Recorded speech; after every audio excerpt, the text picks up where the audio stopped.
beautiful people.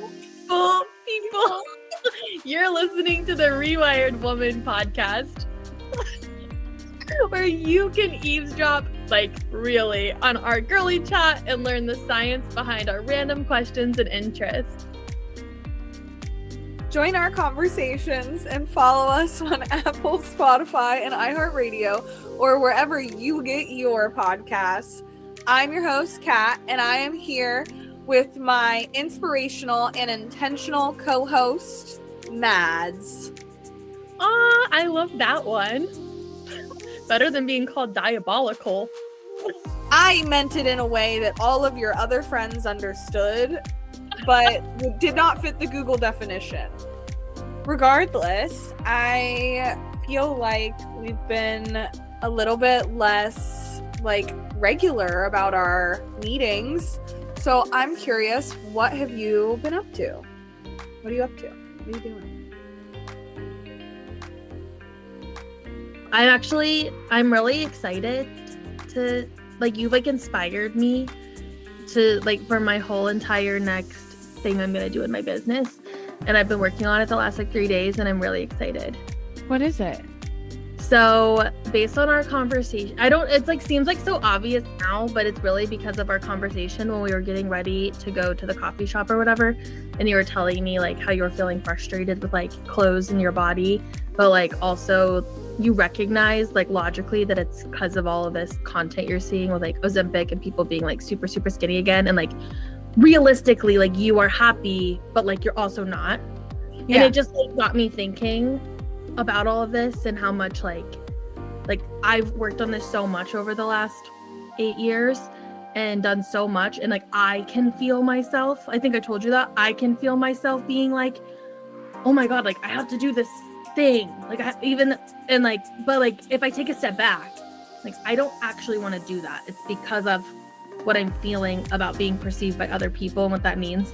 And so anyway, that's led me to, I'm what do I have expertise on and lived experience and is a problem and I feel people need help with right now and I can use my special set of skills for. So I'm going to make a new course around body neutrality through mindfulness. Oh my god, that's brilliant. Yeah. And what a good use of Ikigai. Exactly. Thank you. I'm glad you also see that. That's why I do all my business stuff, right? I'm what do I actually like? What do I have experience in? What does the world need? And I think especially going into New Year's and everyone getting served even more, now's the time to change your body and start preparing for summer.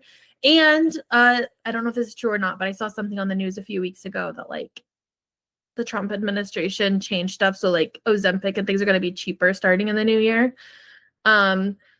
So yeah, which is a whole other thing. But yeah, I just feel now is the time. And what I want to be really careful of, it's funny, this sounds like a sales pitch almost, but I'm more just telling you because I'm so excited and I've been working on it so much the last 3 days. But what I want to be really careful of, and I think is really important, is I want to create a space it's actually not about your weight or what you look like. And if you want to lose weight, that's totally fine. Because I think sometimes in body positivity movements, and we're even seeing now, right? A lot of people that got their following from being fat or plus size or losing weight and people are mad at them. So I think it's really important to, one, body neutrality and body positivity are actually vastly different concepts. And in academic research, they're very different. So that's part of what I've been learning. They're also different brain circuits. So that'd be a really fun thing for us to look into sometime. And so I think body neutrality is where I'm going to start. And then I was going to say, that it's not about actually whenever you reach true body neutrality, you're actually more likely to be nice to your body and eat healthier and exercise, which I think makes sense intuitively. All of us have experience, but you're mad and then you overeat or something. So anyway, it's going to not be what you actually look like. I'm not going to target it 2 plus size women or anything. It's going to be really about just not seeing your body as your worth, not seeing yourself as an object, but as a function to exert what you want on the life you want. Yeah. And I think, when you say the difference between body neutrality and body positivity, I'm hearing body positivity can also resemble like toxic positivity, where like, you know, it's positive to be plus size and things. Because I remember when that was kind of a narrative in society, it can be excluding, right, for any body. And body neutrality is more like it's about you, your body, whatever it looks like. And just like, even if you want to make changes to it, kind of, I guess I don't know what body neutrality is. You'll have to tell me. But body positivity feels very like, no, like you shouldn't change. Like you need to just feel good the way you are. And that's not always realistic. Yeah. And that's like exactly what the research was saying is like, and I want to be clear. I actually think there is a case, and to me, it's kind of almost like the healing journey. Like I think long term, and I don't know, this is going to be something I have to keep researching and try out, but in my mind, it's almost like body neutrality is the path to eventually feeling body positivity. I also think that's a hot take though, based on the research. And I think it's like almost like we've talked about like spiritual bypassing. So I think it's kind of the same thing of like, if you are coming from this like place that's really dark, or like you've had a lot of depression or anxiety, just bypassing all of it and be like, everything is great and I'm really happy and everything is awesome. Like trying to just like high vibe it, right? Like that spiritual bypassing, like that is eventually going to cause a real problem because you haven't actually changed the core beliefs and you're just like pretending that those things aren't there anymore, which like I know we've all been there. Mm-hmm. And I feel like skipping right to body positivity is almost the same thing, where it's like just trying to be like, I love my body and I'm beautiful no matter what I look like. But like most people don't actually believe that. And it's not like it's not realistic. It can be actually more harmful, but I don't think that means it's not possible and that it's always a negative consequence. But I think that it's like and not just me, the research shows, and this is what actually convinced me, is that the research shows body neutrality is much more effective and is more realistic, because it's basically the idea that you are seeing yourself for function and not for being viewed as like an object, basically. Or others' perspectives. Yeah, the focus. I can actually pull up my research. I have like a lot. I actually was pleasantly surprised, to be honest, how much research there actually was around body positivity, body neutrality, self-image, self-appreciation, self-satisfaction. Like all this stuff is really cool. But anyway, I just wanted you to know that you in our conversations really inspired me to take this next step. That's awesome. I have had more conversations with people about it that I work with, because I think, it's just very ubiquitous right now. And I have even seen it so ubiquitous that men around me are starting to diet. And like yesterday we had a work luncheon, and the person who brought us lunch brought us Olive Garden, and it's like all pasta, and how many people were talking about like, oh, this isn't in my diet, and like somebody's fasting. And then like my father-in-law is just kind of like being more conscious of like what he eats, and like was kind of like, oh, like he ate a smaller portion than he normally does, and like ate like a big salad and a smaller portion of dinner, and like was unsure about eating dessert. And I was like, oh my God, like this is so ubiquitous right now that like even men are feeling it, where they're like, oh, like I should be very cognizant of what I look like, because, and I think this comes from, like we talked about, like a hyper conservative narrative in society creates more of these old narratives of what you look like and how you're perceived matters a lot. And I always take things politically as of lately, but like politically, it's very much like your worth is to fit into a box, because like that's kind of what not actual like governmental economic conservatism, but like what conservative views have become is like there is a normal, there is a good, and like if you do not fit into that perception, then you will be outcasted or punished socially until you get with the program. Yeah. or disregarded, devalued. So I think that's great. And like, if you want to tell me about I've never heard the term body neutrality. So if you want to tell me more about that, that would be enlightening. Awesome. Yeah, I did actually pull it up. I already have, what is this? 22 pages of notes to support my new course. Because you know me, I over research. This is a total side note, but I feel like it's very fitting for this particular thing. And it's funny to me, I think. It just shows, I feel like you were the same way, maybe not. But I remember this one time in high school, but we were supposed to bring, I think I may have actually told you this before because it was about the spanking.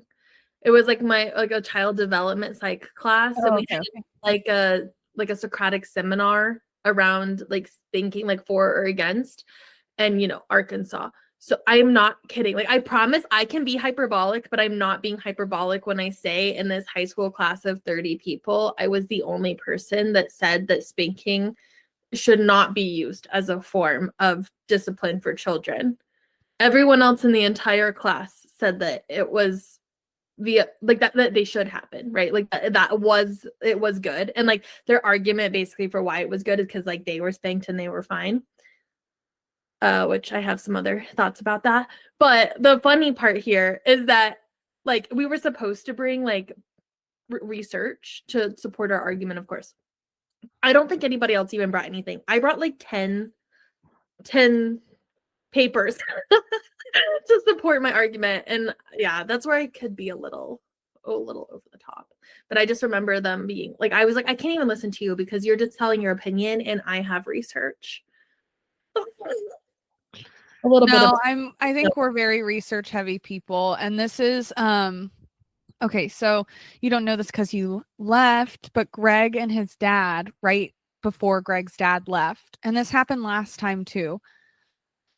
So Greg comes in and we're making dinner and his dad isn't there. And he's like, I want to ask my dad about how he feels about some of the stuff going on politically.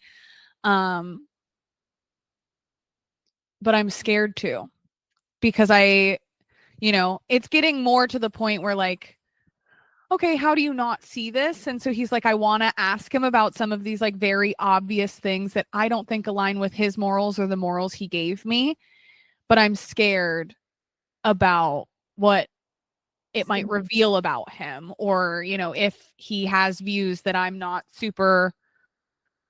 feel super great about, and how that would like affect our relationship, or I'm just scared to find out what he's going to say. And I was like, I mean, I understand that. And like, I think that means you already kind of know, but like, I don't feel the need to have those kinds of conversations if I feel like they're not going to be productive. And like, I've worked really, really hard to like your parents, despite knowing our, different perspectives on the world. And, he's of the same age as the first Black woman to have gone to an all-white elementary school. Like, they're not but 5 years, 10 years apart, right? So like, people are to some extent a makeup of their environment.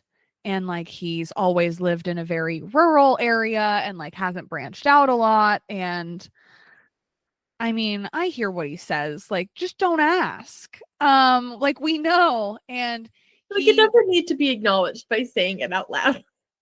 No, but he got into a screaming match with his dad. And like, last time his dad visited, they did the same thing.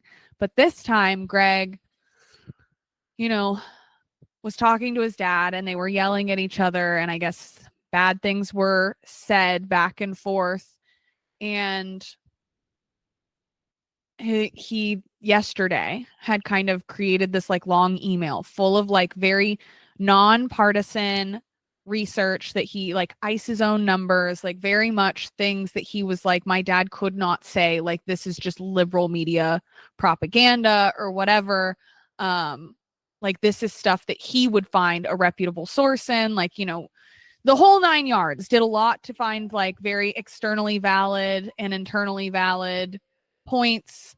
And he like drafted up this whole email, and he was like, I was going to send it to my dad, but I didn't. I sent it to myself instead, because it was just one of those things where like the other side isn't really fighting with fact. They're not really interested in research. If they were, they would do it. It's a very emotional argument. And I was like, that's why I don't argue, because I know I'm emotional. And like, even if it is based in fact, sometimes I can get very emotional when it comes to politics specifically. But we're very research heavy. The whole point of that was to say, like, if there's a topic and we care about it, like, we will be like researching it and like bring it to the table to be like, how could you tell me I'm wrong? And like, Greg had essentially done that nights before, and it didn't make a difference. Yeah. He was just like, I'm really disappointed. Like, my dad, you know, it couldn't have gone worse. Yeah. And I was like, yeah, like, that's a shame. You know, how are you feeling about that? Just kind of like listening.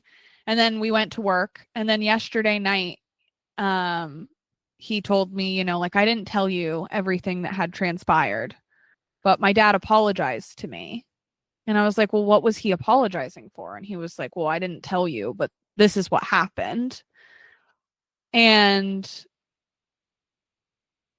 so I don't know how he's feeling about it. I think he's feeling, you know, his dad apologized and essentially said, like, next time we'll have to agree to only talk about things we agree on.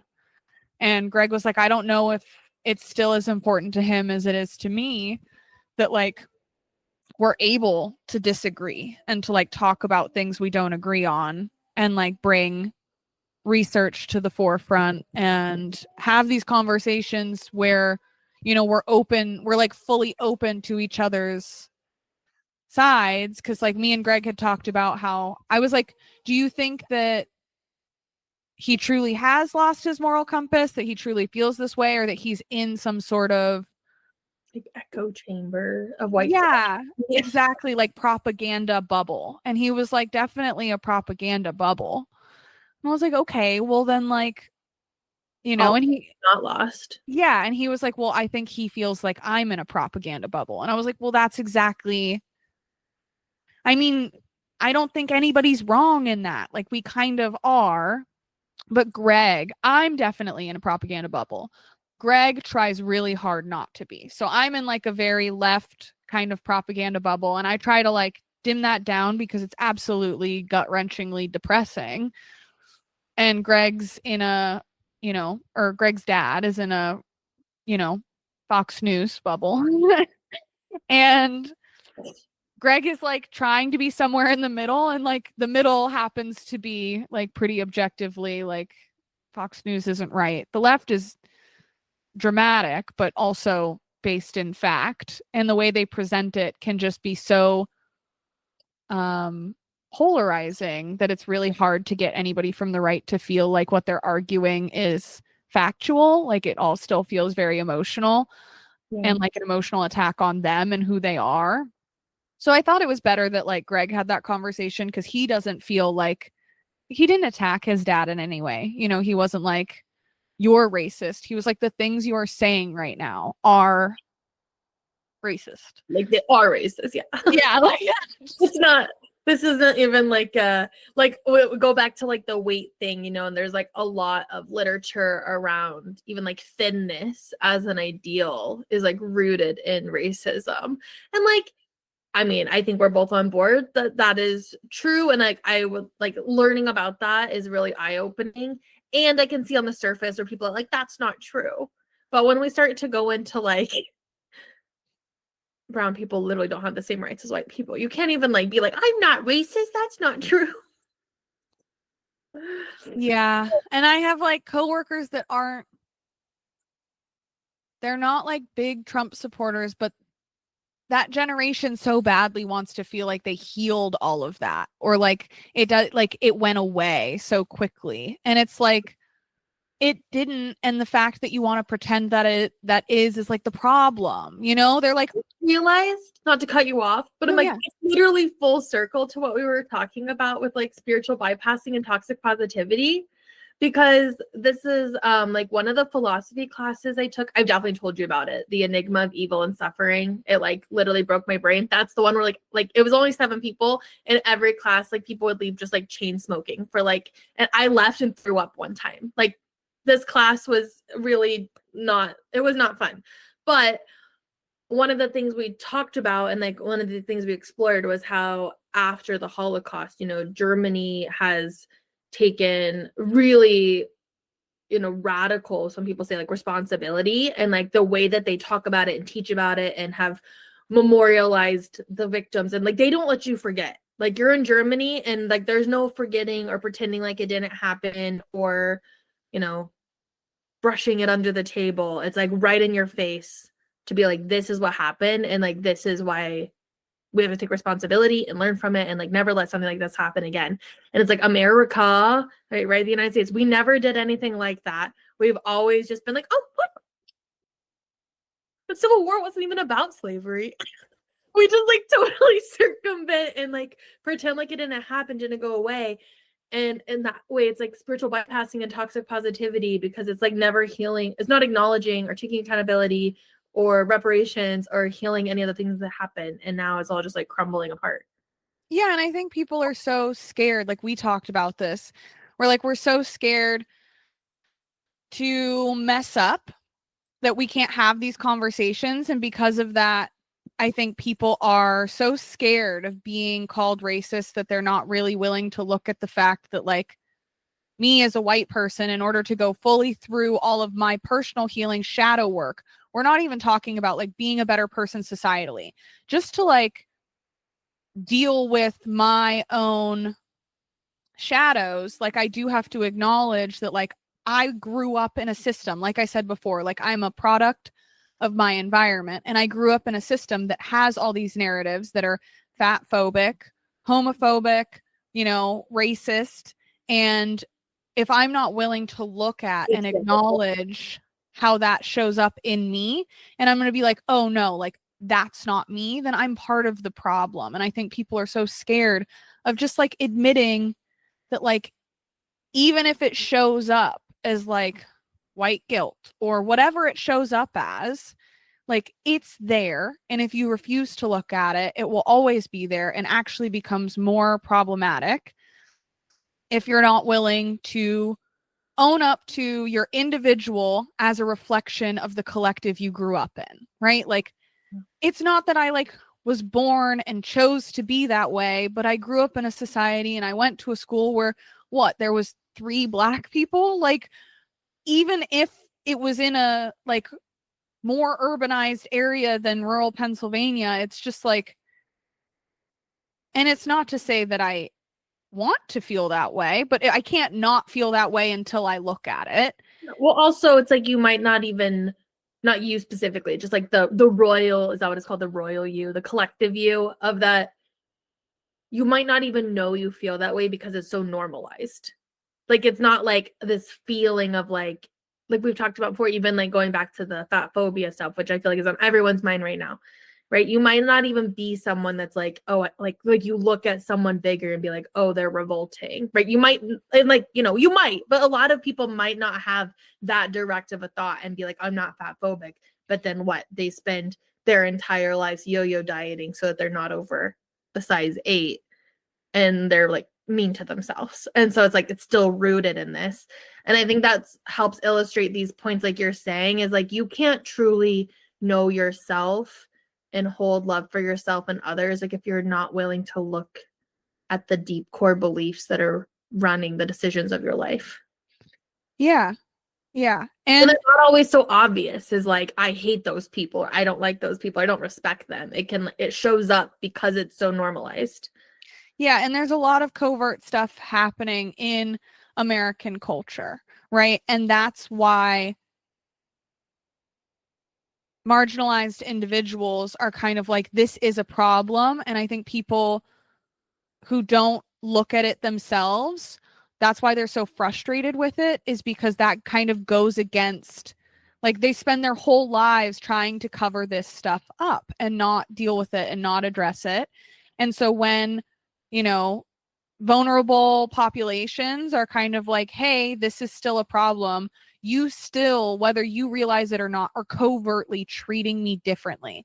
And they're gonna, you know, they get defensive, or whoever gets defensive and is like, no, I'm not. How could you say that about me and my character? And it's like, it's not that you're a bad person or that you have bad intentions, but like, it is a fact of the world I live in. And unless you're willing to acknowledge that and acknowledge that you're a part of that, even if you don't, let's say you're not fat phobic, right? And you have a friend who constantly is, and you never correct them, or you just kind of, I don't know. There's just all these things, like when, you know, the innate, some of these narratives that you don't even think about, the innate idea that like it's out of laziness, or it's out of like what it says about a person. Like, I've been getting served, which makes me sick that this is what my algorithm has brought me to, but it's obviously because I'm watching it, because what is it? I hate watching. I'm like so revolted, but then I'm watching it, so now I'm getting more of it, which I don't like. But like all these like fitness bros that are, and like, or even like women too, that are like, if I'm gonna do a business deal and someone shows up and they're fat, I automatically can't even listen to what they say because they don't respect themselves. How can I respect them when they don't even respect themselves? And I'm like, how is this like circulating around the internet? And then this is kind of getting off topic, but yeah, like I told you, like that is, as a business owner, especially a health and wellness business owner, that's definitely something that deep in my mind, right? Where I'm like, oh, people assume that I'm not actually healthy and don't respect myself. And then I'm getting like these things of like people with massive followings, literally just saying that into the world. Yeah. Which is crazy. But okay, I don't want to forget this, and maybe it's too off topic. I actually love this episode and like kind of deep diving a lot of different ways. I think it's really pertinent and also gives us a lot of branching off points and to get feedback. And I know I brought this up to you last time I was with you, but I feel like this actually explains what we're talking about. That like the movie Promising Young Woman, which I know you've never watched, but you need to watch it. And it actually explores this in a really like just gut-wrenching way, but also really powerful. And it kind of ties into all these things we're talking about, where like, if you refuse to look under the hood, right? The hood of like yourself and the society and the culture that you live in, it's almost like we're operating in different realities, and that you don't even know that you're part of the problem, which I know is kind of like what you're saying, but like, so specifically to put this around like sexual assault and like rape culture, like, which is obviously a huge problem. And like, it's like where we get into this like not all men thing. And like, when we look at the statistics of like, I'm just saying this off the top of my head, so I might be wrong, but I think it's like, what is it, like 1 in 3 women are sexually assaulted, something like that. And right, it's like, how can almost, but I would argue every woman has had some encounter, even if it's not personally herself, like from a friend, right? Like pretty much every woman is like, has had a situation that was like not consensual, whether it was like all the way or not, something that was like inappropriate. And yeah, you talk to men and they're like, well, not me and not my friends and like that. And it's, I think what it is a actual lack of like not having agreement on like what sexual assault and rape is. So like when I'm going like going off like a total tangent, but it's almost like when you think of like teenagers, like I actually, because I had a lot of male friends in high school and college, like what we've talked about, and I've actually talked about this with them back then and also later in life. And it's almost like all the movies and all the things that they see, right? Especially like younger, sometimes like you don't have prefrontal cortex creation, finish, whatever. My words aren't even making sense. But like the media that they're seeing and the things that they learn about like consent and sexual activity and pursuing women is very much in the like, just keep trying. Right? Like you just like no doesn't mean no. Like that's just like what women say, and they want you to keep going after them. So I had somebody, the person I dated when I was going into college, this. The story of his parents is his dad was like obsessed with his mom, and his mom continuously like would turn down advances from him and dates, and like he just kept trying and like essentially wore her down, right? And yeah, and I mean, I have so much to say on the way men view women, and I get groups of 40 or 50 men at a time, like, well, more like 35 men, for 30 days. And I've seen probably over 100 of them pass through my job. Okay. And these are men at low points in their life looking for help. And they get wrapped up in women, and they talk about how much that would make their life better. And I mean, the amount of views I see, like, of populations of people saying, like, the more a man talks about how much he needs a woman, the less he respects them. In my experience of seeing all these people come through, the more men are outwardly like, women are wonderful and I need them and they just make the world go round, the less actual humanization of women they have. Like, the less they see them as individual people, and the more they see them as trophies to be won, tools for success, a tool to escape loneliness, a medicine for their ailments, something that belongs to them and is useful to them and provides for them, and not as an individual with their own desires and thoughts and perspectives. And I guess when you're talking about men, like the culture of men and some of the things they say and like teach each other, right? If we're talking about holding each other accountable in society, when it comes to all things, but now we're talking about, men and how they treat women and rape culture.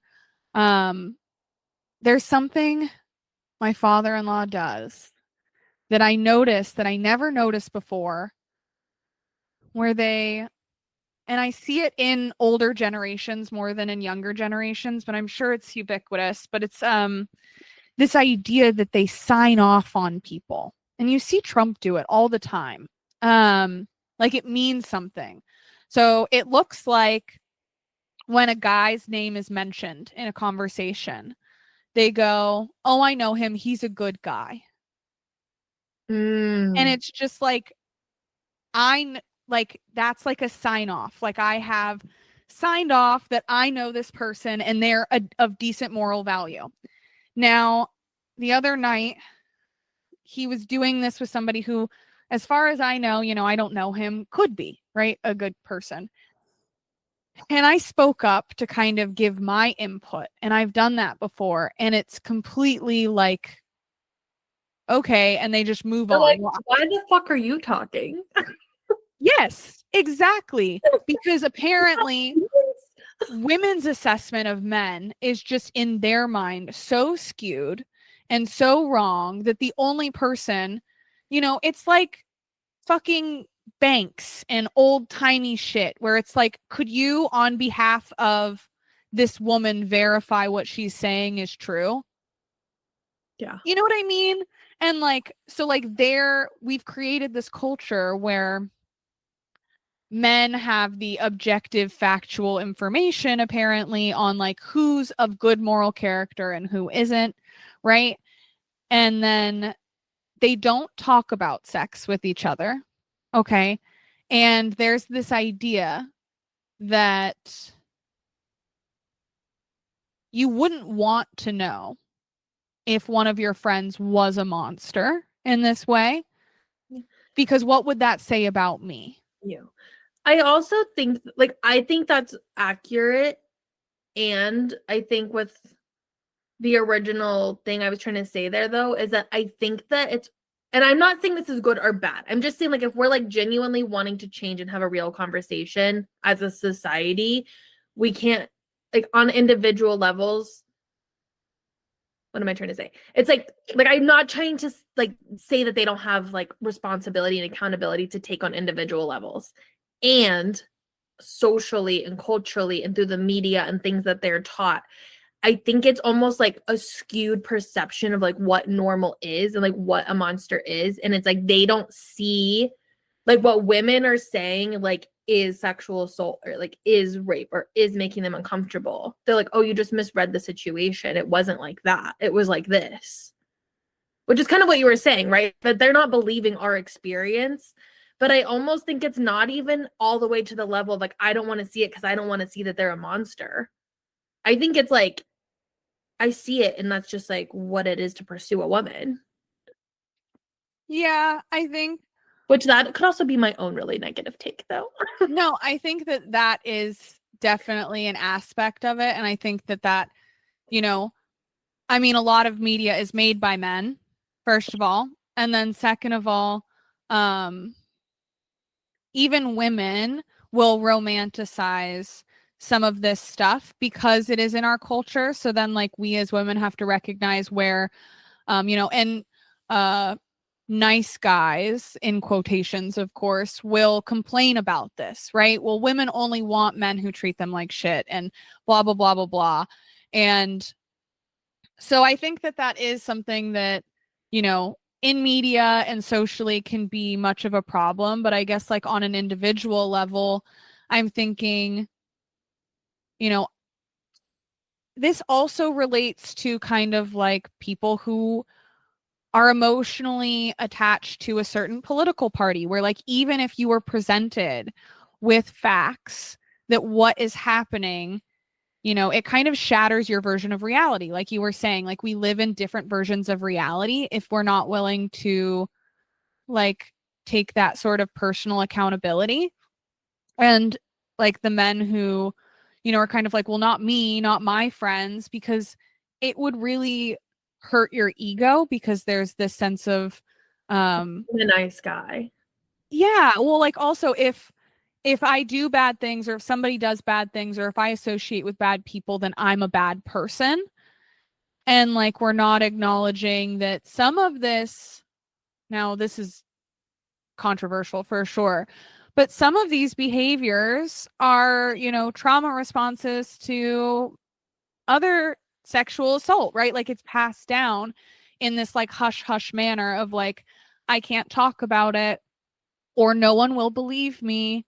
And how we act that out, right? Whether my dad did it to my sister, or my dad did it to me, or my uncle did it to me, or it's something that my dad did to other women and I noticed it, or my dad did to my mom, because you said 1 in 3 are sexually assaulted. 1 in 5 married women are experiencing marital rape, right? And it's this idea that, well, they're married, it can't be rape, right? That's not, it's her job, it's her obligation, well, or whatever the fuck, right? Like the whole Monica Lewinsky situation, they're like, well, that's Hillary Clinton's fault.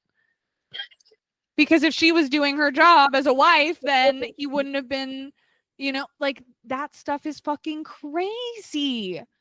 That part of the problem and why all this is going on, right, is because we all are so scared to say the wrong things. And so we just don't talk about it, or we talk about it in like private conversations. And I think that we all need to start talking about this more like out loud and not being so scared to be like canceled or say the wrong thing or something really controversial, because the only way that it changes is to like talk about it and like have accountability and to learn. But before we go too far, one, I do want to correct, I did look it up. So it is 1 in 3 women globally experience physical or sexual violence in their lifetime. In the US, it's 1 in 4. So just to okay, great. But the stats, I mean, either way, that's horrible. But I am curious just because like we are on this kind of like snorkel, like going through like all these different things, and I actually really like it. But what are your thoughts on this whole like nice guys don't capture women's attention and they only want the bad boys or stuff? Like what do you think is going on there? 1, do you think it's accurate? Or 2, why do you think that happens? I'd love to know like your thoughts on that. Okay. There's a few things because there's so many. I don't want to generalize. Okay. So there's a few things. I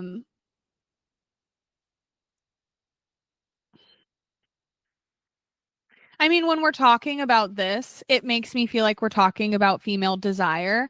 And like female desire is one of the most elusive things in the world. You and me talked a lot about like not understanding our own exact desire, right? And we were like rewatching Sex in the City, and it feels just like this moving fucking target constantly. And so I understand the like frustration, but I think that the idea that your worth as a man or female desire is something to be like captured and like should be easier than it is. Like that it's like a reward for behaving well. Yes, or that it should be, right? Or that your behavior is rewarded by you then earning me. And like I'm not something to be earned. Just like a man isn't something that like I earn from being a proper woman, or like, you know what I mean? Like, or Yeah, being beautiful. Really do think so. I know, but it's like this, it's this weird. Anyway, so when we're talking about whether I think females actually like men who aren't good for them, in quotes, right? I think that depends on like where they're at, what they know, and like their personal attraction. And I think potentially for me sometimes, okay, we talked about this. Sexuality for every single individual is a lot around mystery, curiosity, novelty. Mhm. So, but also when it comes to like relationship chemistry or sparks flying or butterflies, we've talked about this, I think, in past episodes, where like that is either one thing. So it's either that your nervous system sees them as familiar because it reminds you of another relationship in your life. And that's where the like whole Freudian trope that like girls are into their fathers and that whole fuckery. But then there's also, if it's either because it's familiar and so your nervous system feels safe, and not because it's healthy for you, but because it's familiar to you, right? And then there's also, so like if your nervous system is familiar to chaos or to toxicity or to the pattern between your mom and your dad or whatever, or your dad and you, whatever it is, right? Love means like hurt and someone like hurting me. Yeah. One of the examples against spanking, just saying, in the long-term research. Ooh. No, because you learn like as a kid, you're like, oh, this, because like the thing around spanking is like, I'm hitting you because I want you to be good and because I love you and I don't want you to make mistakes. That's like what a lot of parents that use spank, like I'm not talking about like spanking like as a tool is like different. I think at least that's what other people say. I personally don't think so.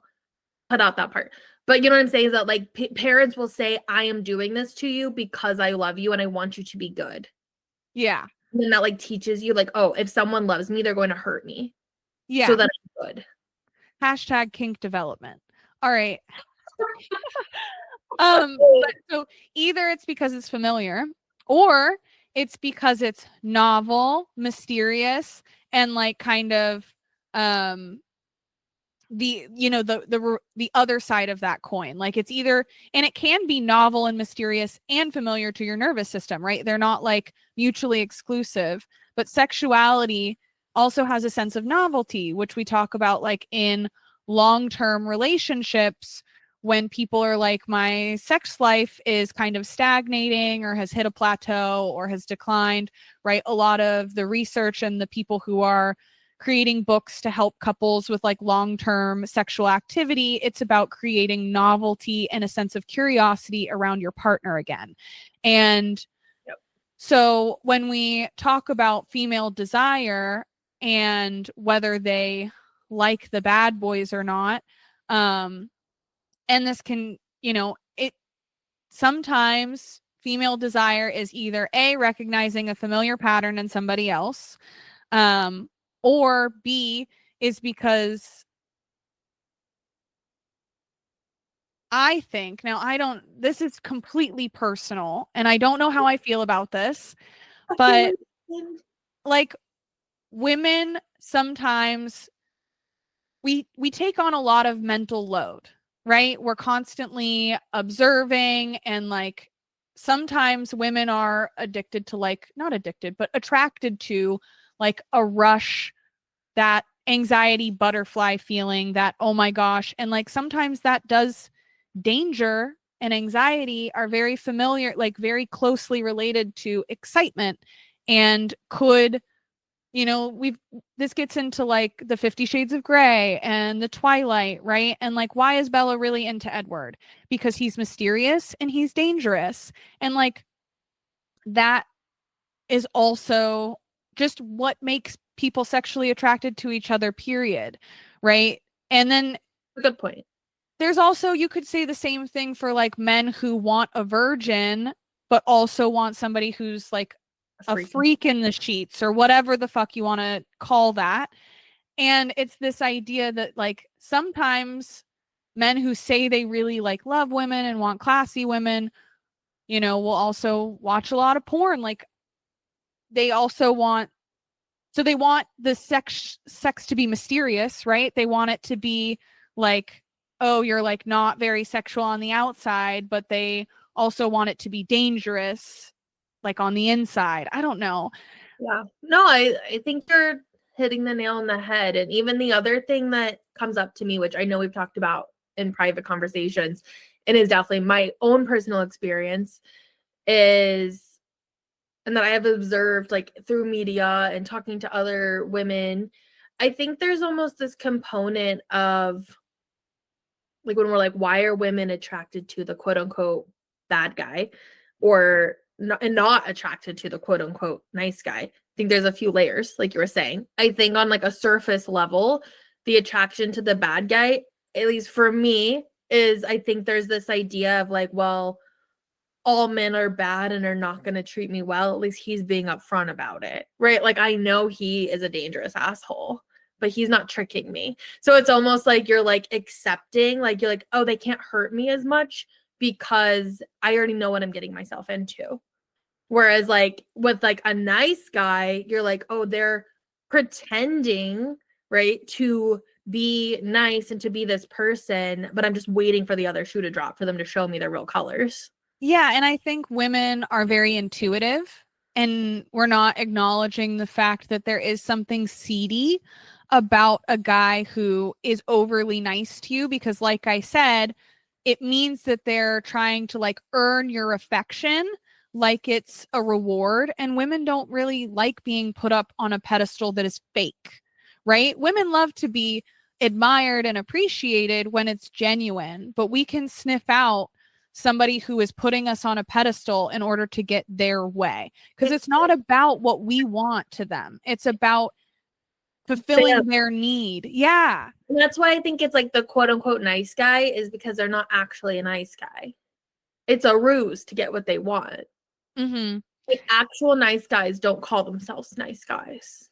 Yeah. And I will also say, I was kind of like dancing around this and wasn't sure if I was going to say it, but there's this level of like, with women holding all the mental load, sometimes we want somebody who's in power and is going to take charge, even if, like you said, like we know that they're going to be an asshole about it, which we don't always, right? But it's like guys who sleep with more women, right? Even if they're not good at heart, they're more confident about whether it's going to be, there's less of a nervousness. It's less high stakes to hit on me. And like we feel safe in the sense that somebody else, like anxiety is contagious. So if you're anxious to talk to me because you're a nice guy and this is a very high stakes endeavor for you to be talking to me, right? Because you're not used to talking to women because you're a nice guy and women avoid you or whatever the fuck it is, you're not comfortable with it. You have social anxiety, whatever that is, right? Like I feel like I have to do a lot of work I feel like I have to reassure you. I have to be like very emotionally on top of things. It doesn't allow me to relax and feel like somebody else is taking control. Because I'm not going to lie, even though people, I'm not saying that women want to be submissive, but women have a lot of mental load in day-to-day life. Like, we don't talk about, women are constantly worried about whether somebody's going to attack them or somebody's going to say something. Like, we do at times. I mean, it's almost like Yeah. the heart of it is like when you ask men what are they most scared of in dating, and they say rejection. Yeah. And women what they're most scared of, and it's like getting murdered. It just is like the stakes are very different. So it's like whenever a man comes across as like you're saying, like confident, assertive, they know what they want, it gives you this sense of like safety and conciseness, even if logically, right? And this goes back to the nervous system thing, right? Maybe logically you're like, oh, I don't know, probably not a good guy, but like it feels safe because they are taking control. Whereas this other side, right, the anxiety, the nervousness, the high stakes, it puts you almost on alert, where you're like, what is going on here? Like, why are you so anxious?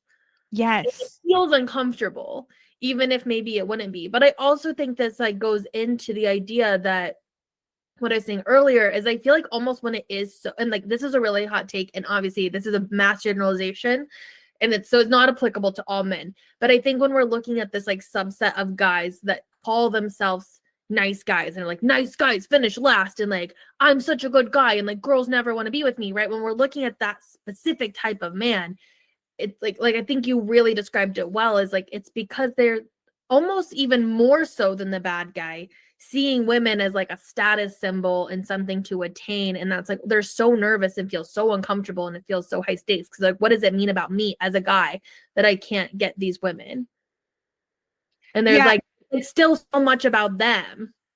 They feel like it's about us. They feel like, because when I, am talking to them, counseling them, whatever it is, it feels like, I would do anything. Like, I'm so caring, I'm so giving, like I'm so focused on you, and these other people aren't focused on you at all. It's like that you being so focused on me is scary, right? That's a lot of pressure and a lot of burden. It's a lot of pressure, it's a lot of burden, but it's also like, why am I so like important? Like, it feels like I'm a caught bunny. Whenever a kid catches a bunny and they've got like their grips on it because they're scared the bunny's going to go away, like the bunny's freaking out. Whereas if a guy, like it's so fucked up that I'm comparing us to fucking bunnies right now, but if a guy is like holding the bunny and like, or cats, right? Cats don't like it when you're like holding onto them tightly, trying to make sure they don't get away, versus like cats like to come to you in their own time. And like, if you just keep your lap open and like take it or leave it, like the more you ignore a cat, the more a cat feels like, okay, you're not going to like trap me if I come if I come sit on your lap, right? Like, whereas if you really, really need the cat to acknowledge you, and you're really, really scared the cat doesn't want to be around you, the cat doesn't fucking want to be around you. Your nervous system is so dysregulated and so uncomfortable. Like, I'm not attracted to that. I don't feel safe, right? Yeah. And I'm scared that if I get near you, you're going to grab me and never let me go. And like, that is not what I want. I want somebody who, like, no offense, could take it or leave it, so that I can be an autonomous individual human being that has my own wants, needs, and desires. Which is why sometimes, that part. You better keep all of that in. No, I think it's true. And I think, like, again, to be clear in this conversation, like, obviously this is a very nuanced and complex situation, but I think in like the surface level hot takes, it's like, I think that is part of a lot of what's going on, and a lot of, like you said, like the attraction and the mystery and not feeling trapped and not feeling like an object to be won. Yeah. And this all goes down to arousal template stuff, right? And like deep nervous system regulation. And like, I like that we were talking about, you know, kind of logically, no, it doesn't really make a whole lot of sense. But nervous system, right? Our brain is meant to, safety is different to our nervous system than it is in like logical reality. And when we think about what feels good to our nervous system, it makes a little bit, it takes something that feels ass backwards and it goes, oh, that makes a lot of sense. And then on top of this, like kind of baseline, you throw in all these like personal arousal templates, subconscious narratives, you know, the patterns you see in your parents, like all of that other stuff. And it just like adds layers. So yeah. I also think it would be sad to not hit on this other point that I was thinking, which goes into this, right? Is I think this is almost like, even when we look at like romanticy, right? Which I know you haven't really gotten that into, that I've really fallen down that rabbit hole the last year. And a lot of it is this kind of like there's kind of this trope that the first guy you meet in the series is like blonde and is like a nice, like seems like a nice guy and stuff. And then like she never ends up with him. And then the second guy is like the dark, brooded Mr. Shadow Daddy. And yes, the Shadow Daddy. The girls are giggling right now that know what I'm talking about. But I think that part of that like is highlighting, right? When we're like, okay, why is this like this genre is like booming right now? And like, why, what is that telling us about this experience, like in our real lives? And I think part of that is, and I know I'm sorry, I'm giving too many explanations.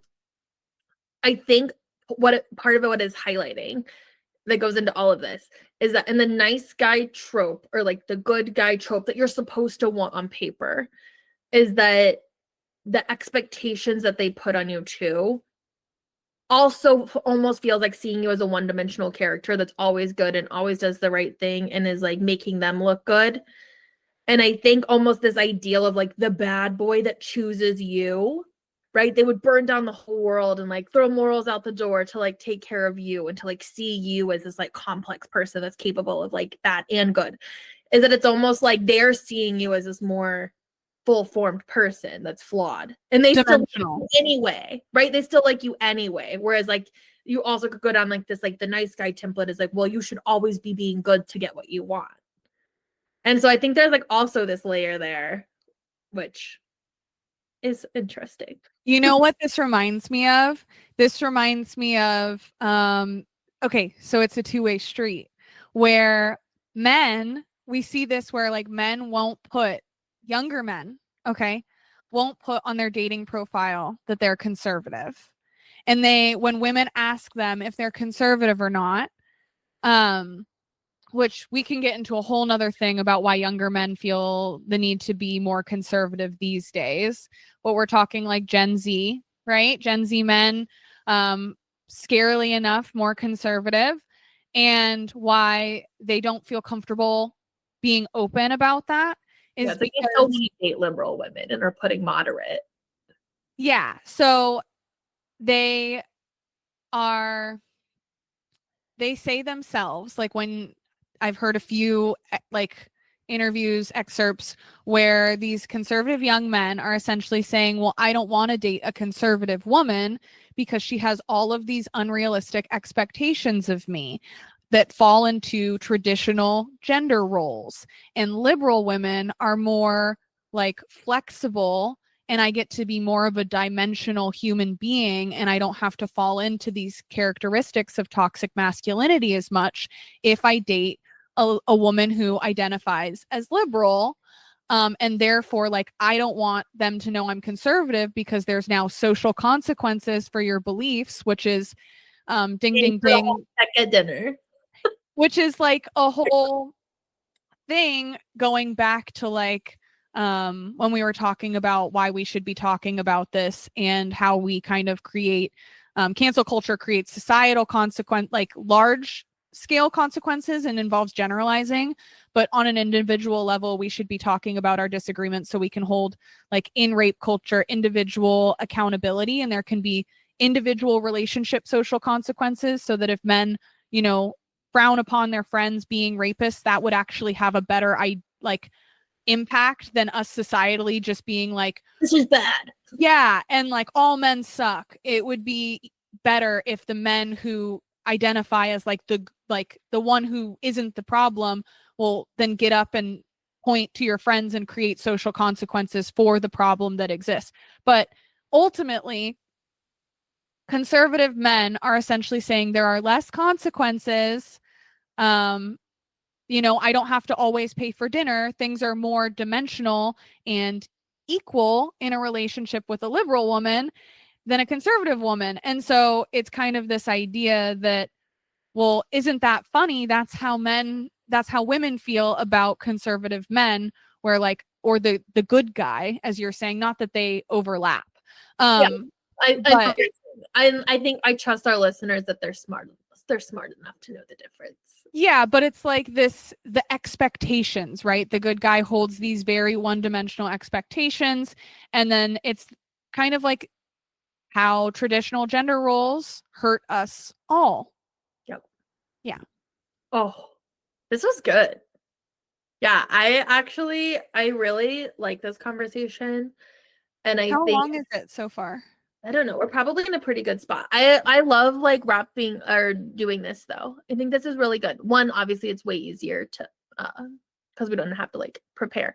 And it shows people our inside worlds more. And I think it actually adds to our authority that we can just have a conversation. And I also think it's adding into like this, like when we think about like the idea of rewired woman, like right to like change your life, it doesn't always have to be like research heavy and ideas. I think like this is it, right? Like having conversations that change your mind. So on that note, actually, I don't know if I can put you on the spot to think like this, but I would love to like look into the research around this more sometime because I don't know it off the top of my head. But I do know like psychologists and people have talked about, right, whenever like you need to change someone's mind, like facts never work. Like when they look at the like cross-sectional longitudinal studies and we look at like what changes people's minds, right? Like if someone's in a cult, right? How do you get them out of that? It's never facts because our brain is very good at cognitive biases, right? And what's the other one? Do you know what I'm trying to say? I can't think of the other word. Doesn't matter.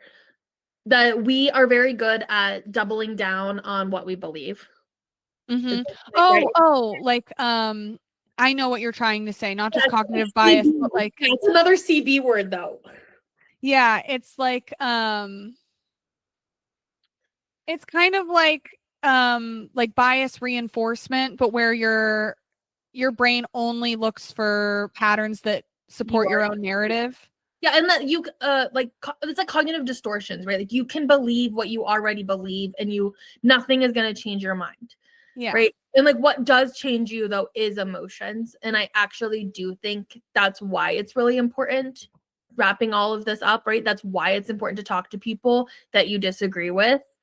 And even when it's really hard and it's really triggering, I think that's like a skill we all need, is to be able to talk to people that we don't agree with, because it helps. But anyway, I guess my question to you is, can you think of a time that even if it didn't change your mind at the moment, a seed was planted that ended up changing your mind about something? Oh, I can think of so many times. I love it. I think that actually shows like your intellect. And I think that's something else to add into this conversation, is that sometimes I think if we're like, oh, if I change my mind, that makes me look dumb, right? Like even like people looking at like people that are still supporting Trump and the people that are leaving, like that voted for Trump and are now denouncing him, and being like, a lot of the problem is like an ego thing, to be like, well, I already did it, so I got to double down. Mm-hmm. Instead of being like, oh, getting new information and a new point of view, it's like okay to change your mind and like grow. So I think it's really cool you have a lot of that in your life, because it just shows how like you're a very curious person that's like driven by curiosity and like open to changing your mind. Well, I think that comes from kind of like like it's a double-edged sword. I think people who are more likely to do that are people, well, for me, it's my own personal self-doubt. Like I would never, like I rarely am like, I am objectively true, and that is just the way that it is. Like I have the internal wound of like, oh, well, it's my fault. It must be me. I must be wrong. And that makes me more open to listening. That doesn't mean I'm like gullible and like sway with the wind, even though I in the past have been known to be quite gullible, but I am, I don't have that defensiveness of if I'm wrong, that means I'm a bad person. I kind of have maybe maybe this is fucked. But I have the assumption that like I am wrong and that I should hear people out. But I don't know if that's entirely true because I can be very like as your friend, I don't think it is.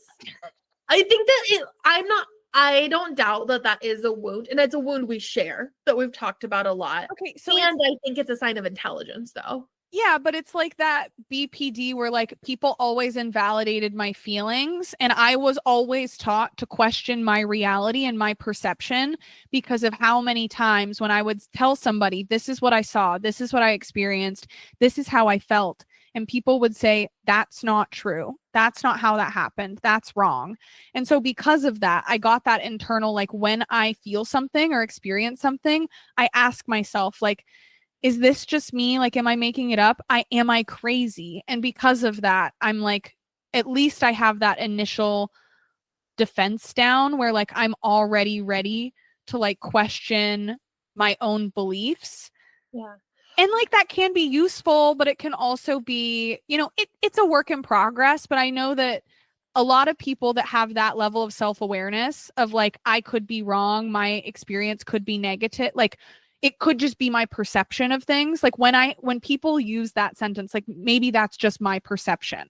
Those are the people who are like, okay, what's your perception? The reality's somewhere in the middle.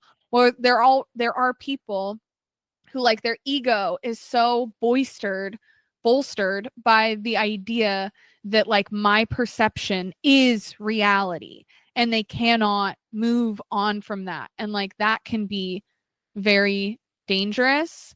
And I think we see it a lot more in men because that's what they're taught, right? They're encouraged from a young age that like, no, you're right. And like, what do you think? And like, they're given that kind of self-confidence.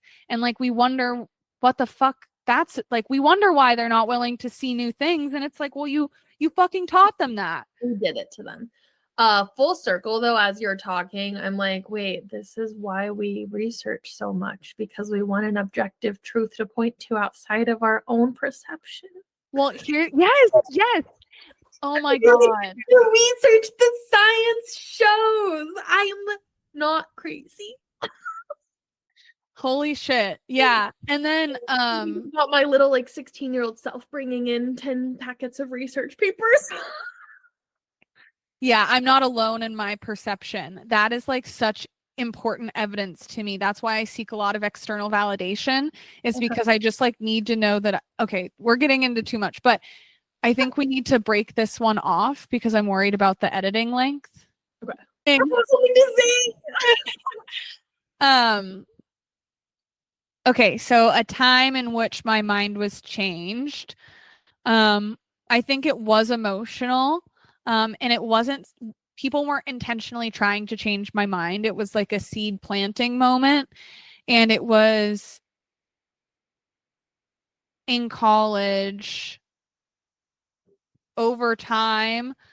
Like I have always been friends with women, but I don't think I always acknowledged kind of, I don't think I always felt welcome or like I belonged in women's spaces.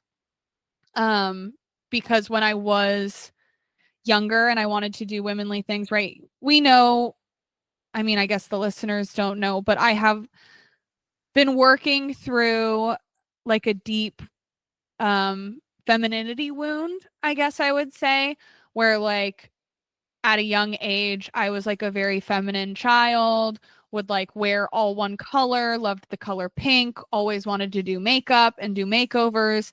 And a lot of people in my life either didn't value this, or I vividly remember one of the first times I was wearing eyeshadow and I went over to like a kid down the street's house and like there were only boys, right? Like I grew up with brothers and there were only boys down the street, and I went over to play, like me and my younger brother went over to play at this kid's house.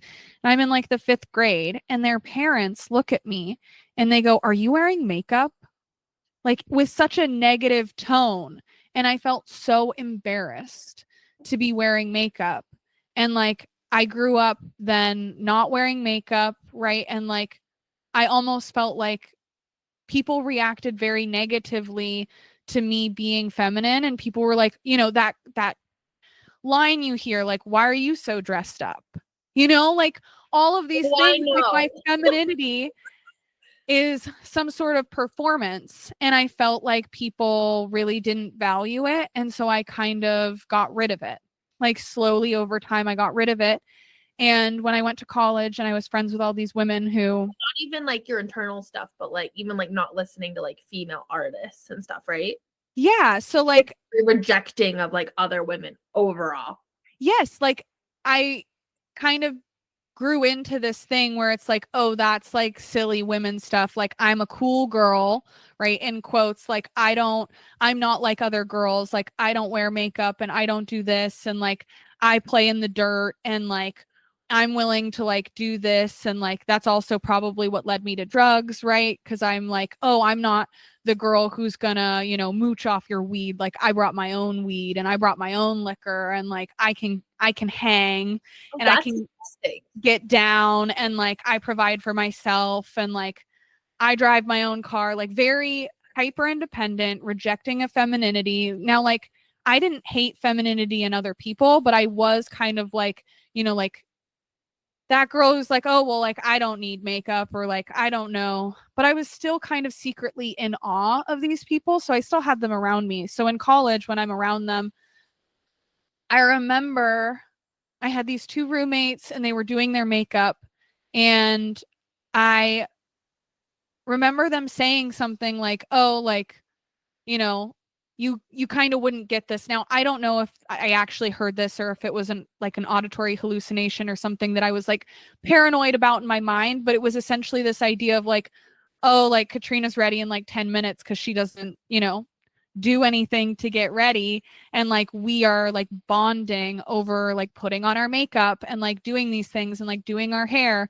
And I was just like a very like simple, because I hadn't gone through any of that and I had rejected it for so long, and like started to plant seeds in my brain of like women who really loved female artists and really had these women bonding over these things that were ubiquitous to female culture, right? Female experiences.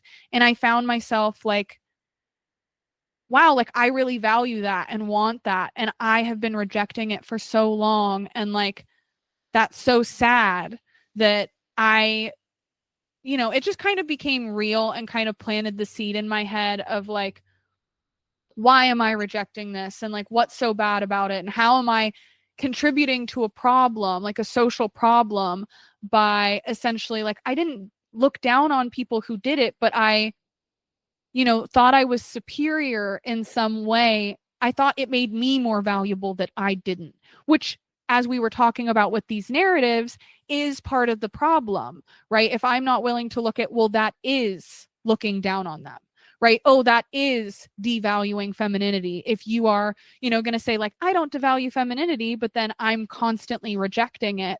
I had to recognize how little of a feminist I was, and how I was like very brainwashed by patriarchal narratives and kind of internalized them, made them a part of me, and why when friends who liked me and were feminine saw that side of me, they were just disappointed. And like, it is disappointing. And so like that, yeah, that changed a lot for me.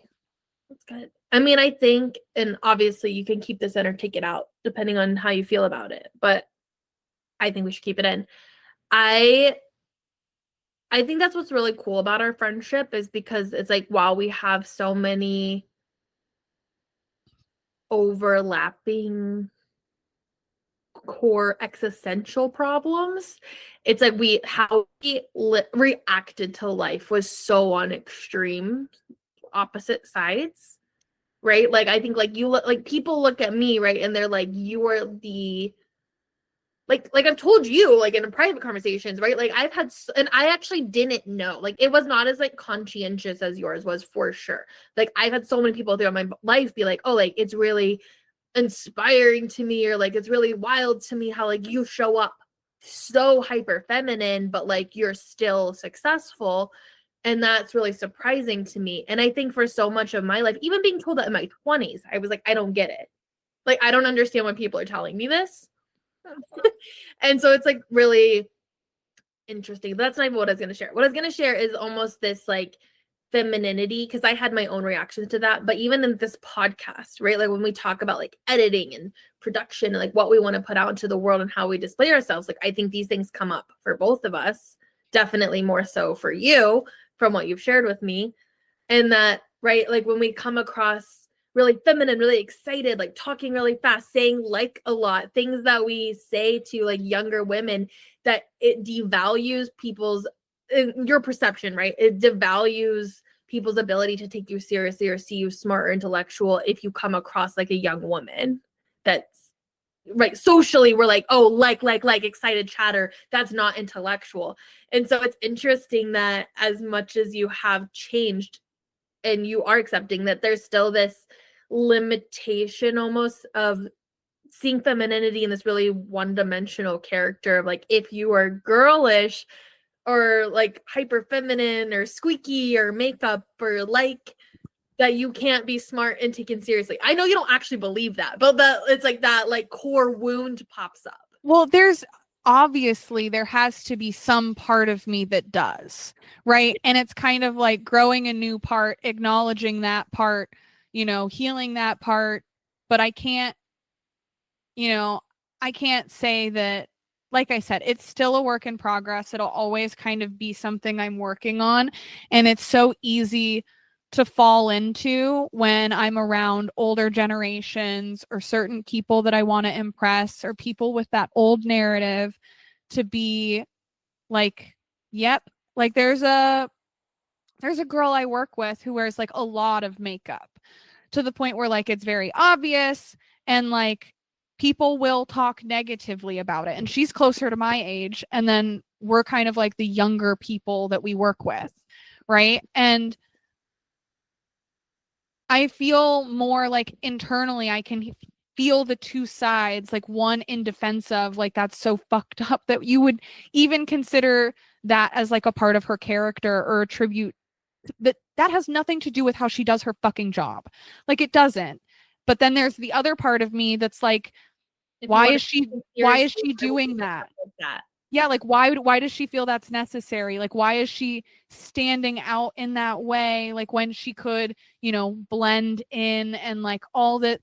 It's all, so it's, but I have to be able to acknowledge where that comes from, why it exists, what I can do about it. But I do think it's very interesting because I am generally very attracted to people who make me challenge that, right? Like I was always very attracted to you, and there's like a handful of friends that you've met that it's like they very much are like confident in that and fine with that, and like I've kept them for a very long time, and it's like I almost know that I need this sort of like balance in my life, and they like make up for where I lack, but they also teach me about myself. I think all relationships do, but I want to know about what changed your mind. Yeah, like your experience. Now that we've talked enough about my own direction. deflect. No, it's good. And I love that that's the example you brought up. I also, like I said, the core existential wounds that bond us, right? We have a lot of similar wounds that played out in very opposite ways. And I love that that's what you brought up. And so I'm going to go tangentially with that same line of thinking, because I was kind of the opposite side of you, right? Is like, I think, how do I show this? Like, I've always been super into makeup and super into dressing up. Like, I remember when I was in elementary school, I would like cut up clothes and like sew my own clothes and wear them to school, and like would kiss my mom on the lips to like get lipstick and be like, mwah. Like I wanted lipstick. Like I've always just been in that like hyper feminine role and love that stuff. And have always been super weird and like intellectual and philosophical, as I've explored a little bit in past episodes. Okay, I think we've brought this up before when we were talking about access to birth control, but I think this is another time to say what's also, I think, undeniable, that you are from California, which I think in general has a more like I don't need makeup, like I'm an easy breezy girl.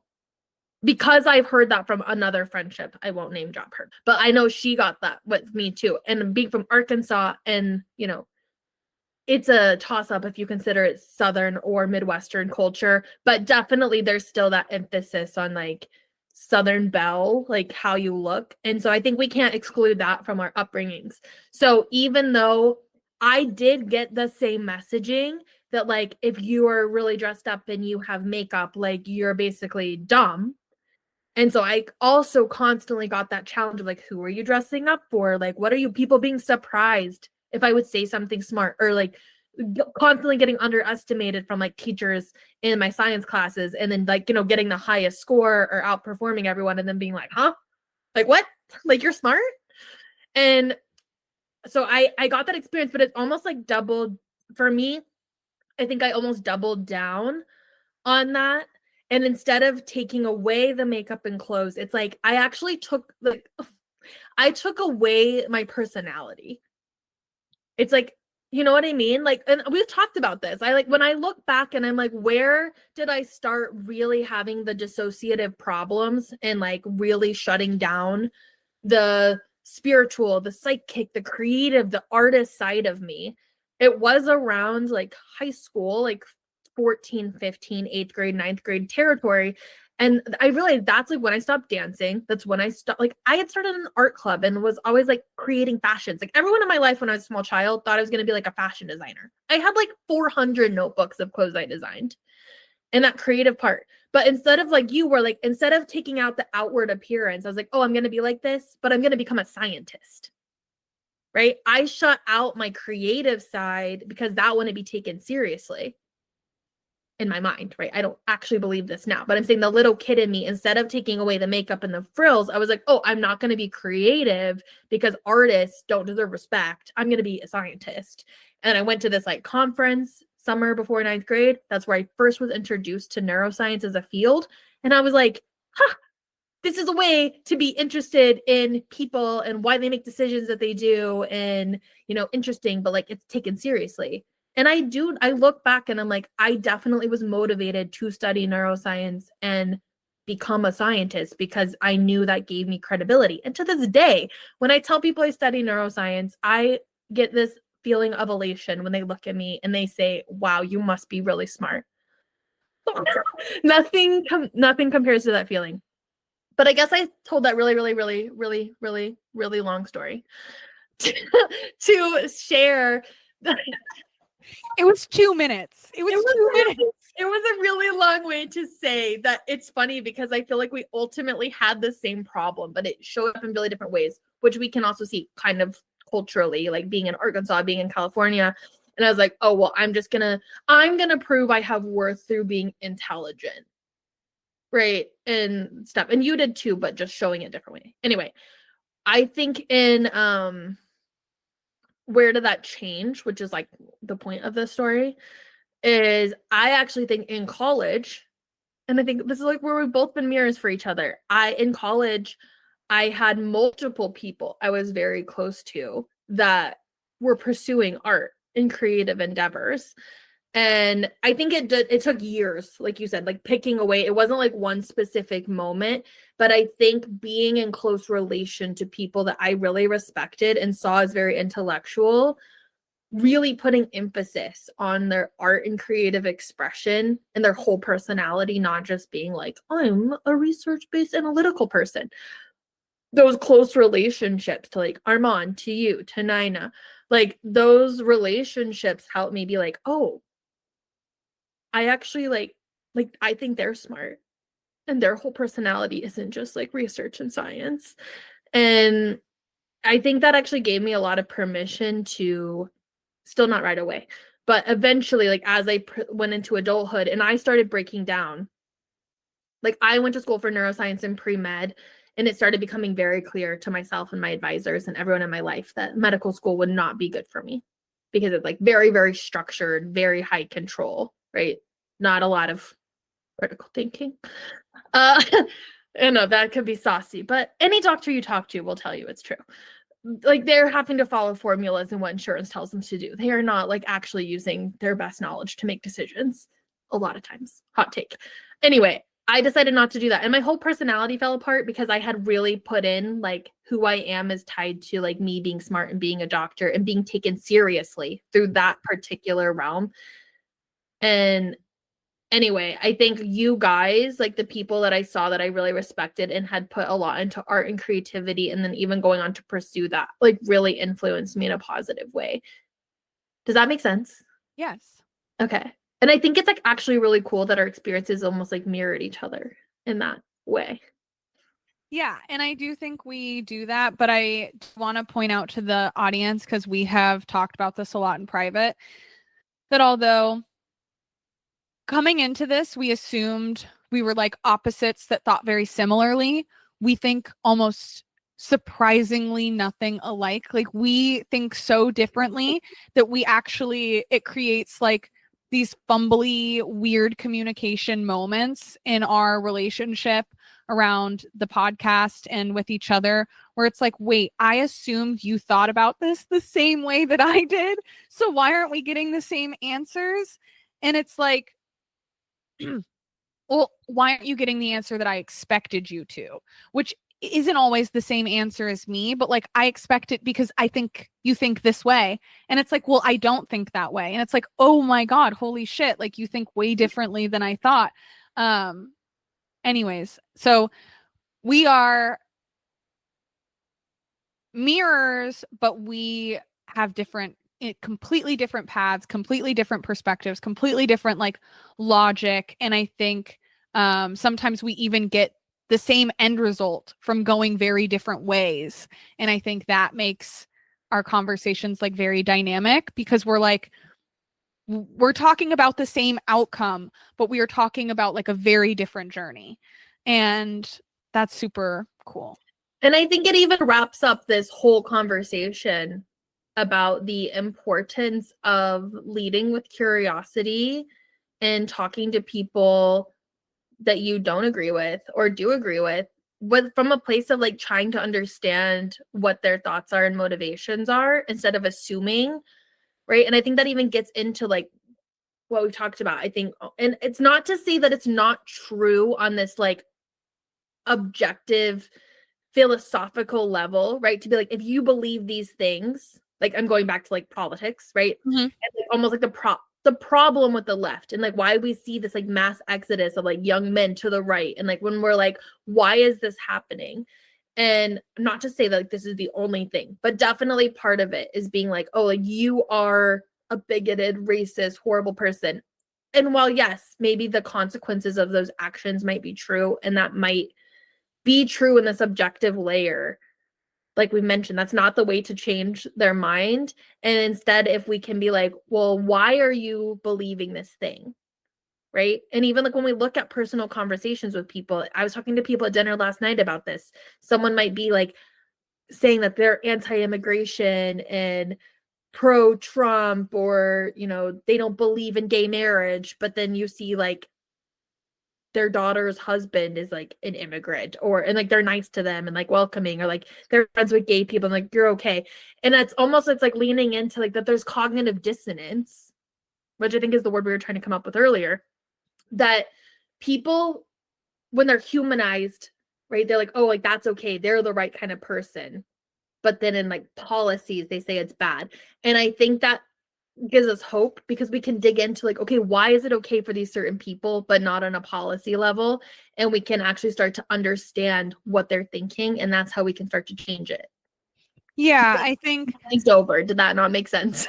No, that totally made sense. And I just like want to piggyback on that and say, like, I think when we're talking about this mass exodus and kind of approaching conversations with curiosity and being willing to allow people to make mistakes and not assume that they're making mistakes because they're idiots or they're dumb or they're evil or they're bad, but that there is cognitive dissonance and cognitive bias, and there's propaganda bubbles, and there's products of our environment, and there's individual feelings and egos and protective mechanisms and narratives that we are all, piling on top of each other. And kind of when we generalize, we get in very dangerous territory where people don't feel heard. And when people don't feel heard, they don't want to listen.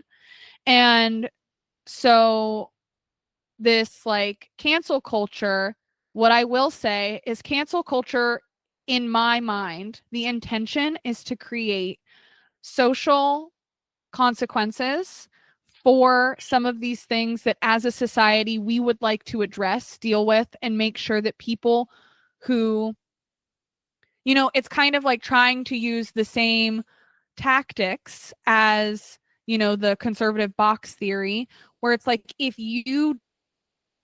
we are now accepting, right? And that these things are now okay, and that we are going to be open to them, and we are going to, be nice, loving, and radical acceptance, and kind of try to make up for our wrongs. If you don't get in with the program, then fuck you. And that generalization doesn't help the people who are like, well, I'm not allowed to make mistakes. I'm not allowed to be human. I'm not allowed to be multidimensional, right? If I don't say or do the right thing by this subsect of people, then I'm apparently a bigot, an asshole, like I'm a bad person.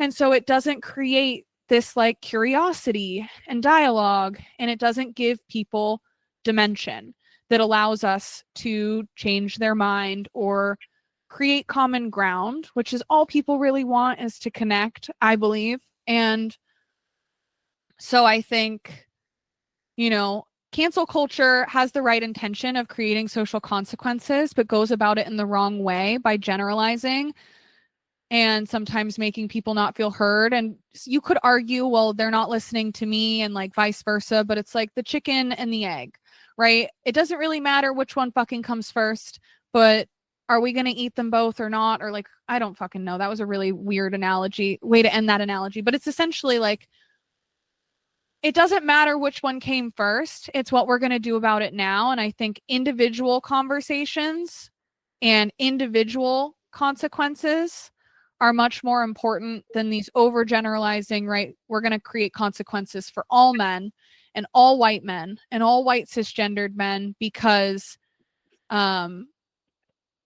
I mean, if you think about it, it is taxing to go through all of your individual relationships and have individual accountability. And especially for these vulnerable populations, right? They're not welcome, they don't feel heard, and they don't always have access to these people. So it's up to the people with privilege, up to the people in these circles who say, I'm an ally. Well, if you're an ally, are you holding people socially accountable in your individual relationships, right? Yeah. Like if you're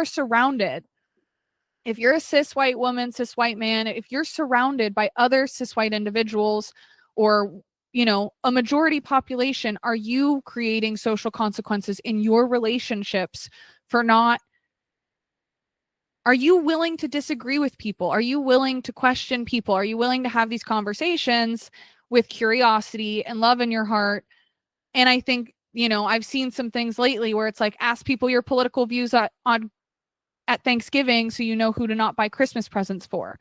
And like taking it back to like my husband and his dad, like they're still blood relatives. Like we're not going to just shun him, but it is important that my husband say something like, I'm really disappointed that that's the way you feel. And those don't feel in line with the morals that you taught me as a kid. And I am so about love and so embodied in this acceptance that I still love you as my dad. I still respect you as my elder, but I am going to talk to you about the fact that the way you think, what you're saying right now does not align with who you say you are, what you say you believe in, what you taught me. And because I do believe in those things, I'm not going to just not buy you Christmas presents or cut you out of my life. I'm going to have this conversation with you. And that's the loving thing to do, not to just say, I refuse to be around people who think and feel this way, because they think and feel that way for a reason. And they're just as scared as we are, I think. Yeah. No, you sum that up so beautifully. And I mean, I know we've talked about this in private. It's something that's really important to both of us. And I think, to be really clear, first of all, we are not condoning like putting yourself in like truly dangerous or emotionally abusive situations. Like, you nuance, right? Don't put yourself in, like, if someone is like actively being like aggressive or harmful or violent to you, like, obviously don't engage with them. But I guess the point of all of this is that just because someone disagrees or maybe on the surface has really violent or negative, harmful ideals and values, that doesn't, like, we're not going to change the world by just cutting off these people and calling them names and saying that they're dumb. And so the more that we can practice, like you were saying, this embodied area of love and genuine curiosity, like, that is how we change people's minds.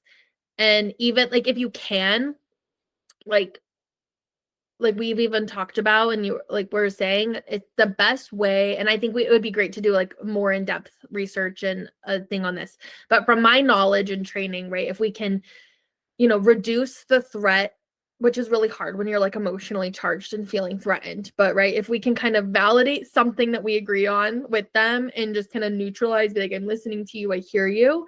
And then just like asking questions is in a non-threatening way that can start to kind of make them think differently, right? Instead of telling them like, oh, you're wrong, or like, you're a racist, you're a bigot because you believe these things, or like even the accusation of like, which I'm not saying you're wrong, like it feels really natural, but even being like, oh, this isn't what you taught me, I feel like can feel a little like that, like you think you're better almost, like, to them. Yeah.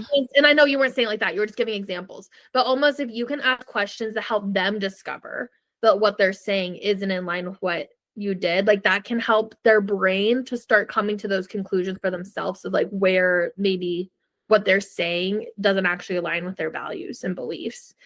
But ultimately, it's all leading with like curiosity and love and expecting kindness and good from people that can diffuse the situation to allow you to actually talk about things. Harder to do than to say. But this whole thing was about kind of social consequences and like, what does that look like, rather than just isolating these people, right? Yeah. Is like, Greg is going to tell his dad he's disappointed in him, and he's not going to like cut off all contact, at least not now that I know of. But it's like one of those things of like, well, I've told Greg this in the past, like there are certain family members, like I don't want alone with I don't want exposing my kids to like certain ideas, or like, I don't want, like if my mom doesn't do this, but if my mom were to, frequently comment on my body or my weight or what I looked like, I would maybe not have her watch my kids alone, where she could say things like that could create narratives to them that I couldn't defend or shut down in the moment. And this is the same with like certain religious beliefs that I feel like, now it's not the religion itself, it's the harmful narratives that come from the way you're teaching spirituality, right? What is valued and important to that religion that I think is problematic, because I don't think spirituality is problematic. I think sometimes like people talk I'm in a lot of 12-step programs, people talk about a loving God versus a punishing God. And like, I don't want narratives about a punishing God, given to my kids. And it's not because you're religious, it's not religious discrimination, it's the narrative, right? And so like, if you hold true to those narratives, which I'm willing to talk to you about, the social consequence is boundaries, limits, maybe less vulnerability from me, You know, like you don't have as intimate of a connection with people that, I don't know, you guys will come up with your own social consequences, but like it would be a really cool conversation to be like, what social consequences are effective, right? Yeah. What social consequences are not effective? And like, what is the importance of social consequence? I think also it's like, but like, what is the end goal too? Right? It's like whenever we're thinking about the social consequences, it's like, what is the goal? Because there's a difference between the end goal being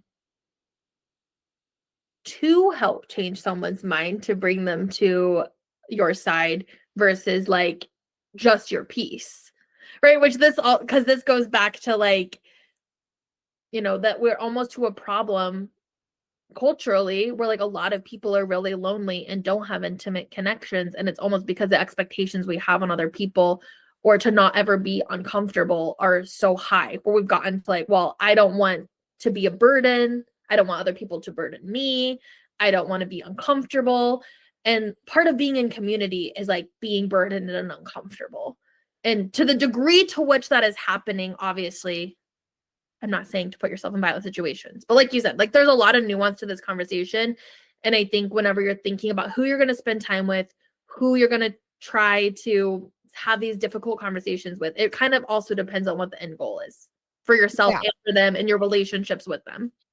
And what state you're in, right? Like I'm not having these conversations because I personally right now can't take it. I'm too emotionally charged and I'm like this close from the fucking edge. So I'm like, I don't know. It's all, I don't know about the political thing, but like, you know, even when it comes to like all the way back to the beginning, like body stuff, right? Like if I have a friend who's constantly talking about dieting or we're talking about clothes or, you know, there's these little things that give keys into like what somebody is really like, what narratives are coming up for them. And like we were able to kind of open up and be like, this is a weird conversation, but like it needs to be had. Like, this is how I feel about my body. I'm like, and like, it doesn't have to be political, right? And we weren't trying to change each other's minds, but it's also just about, you know, how do we,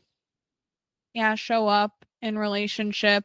How do we do the shadow work? How do we, you know, rewire ourselves for the better, learn from each other, learn in relationship, and are able to have deep, intimate conversations that stimulate us and challenge us without it getting like emotionally volatile, feeling like a burden. You know, we talked a lot about how everybody expects you to just like kind of, well, that's for your therapist, and like friends aren't therapy, and like I'm not, and you know, there's this whole thing about like trauma dumping and all this stuff, but like, I don't know, there's a level to which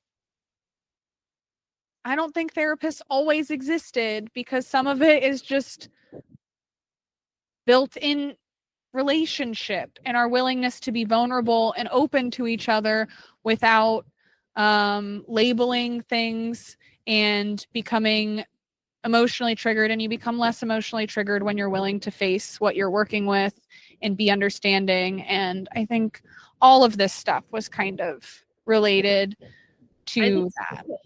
Yeah, and I think it's like, if you're at the, like sitting at the end of this episode and being like, wow, that was a lot, but also it's inspiring me to think about my closer relationships, and or not even close relationships, just like people you randomly meet out in public and stuff.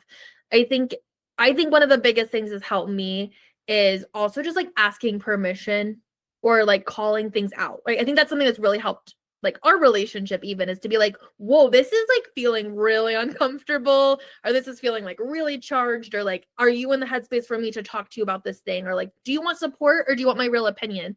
And I think just like having those check-ins in all relationships, that's going to like help this communication, setting boundaries, talking to people you disagree with, getting through emotionally charged situations. And I think if all of us could do that, like we would just be a lot happier individuals and like as a society. Yeah. And like going back to the beginning, like this also starts with like a relationship with yourself. Yeah. No, you're right. It all comes down to a regulated nervous system and being self-compassionate and learning how to feel safe in your own body. Well, I think also because oh geez. Ooh, geez. I don't think everything comes down to a regulated nervous system, because I think in a society where we are right now, like, I'm dysregulated and there's good reason for that. And for me to try to regulate over kind of the fear that I currently have would be to, it borderlines on that kind of like, what were you calling it? Spiritual. Bypassing and toxic. Yeah. Yeah. Yeah. Well, I agree. Like, yes. Thank you for clarifying that, because that is true.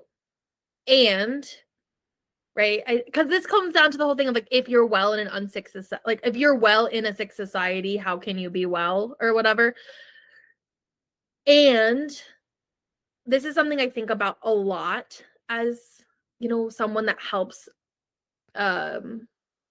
guide people through like mindfulness and meditation and being happier. It's something I struggle with a lot on a personal level, as you know.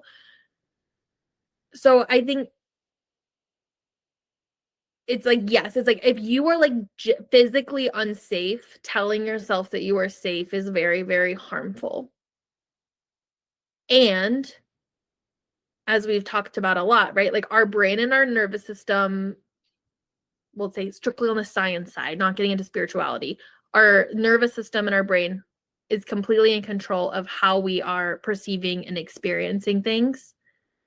And so it's not like, it doesn't have to mean that you're saying that the things outside of you aren't real or aren't actually bad or traumatizing, but we can control how much it affects us in like those daily moments. And like, to me, at least when I talk about regulated nervous system, that's not about never having these extreme reactions, right? Like hyper arousal. So for people that maybe aren't as familiar, right? It's like when we talk about hypo arousal or states of our nervous system, that's like, you're really lethargic, you're really thinking slow, you're maybe having trouble deciding what you want, like you're not hungry typically, like very slow down. And then in hyper arousal, you're very like triggered, you're overthinking, you have trouble making decisions because you have too many thoughts, like racing heart, sweaty palms, like really think. And like those are normal parts of existence, right? So it's not about never having those things, but it's that you're not living in those states of being, because that's really harmful to like your physical and mental well-being.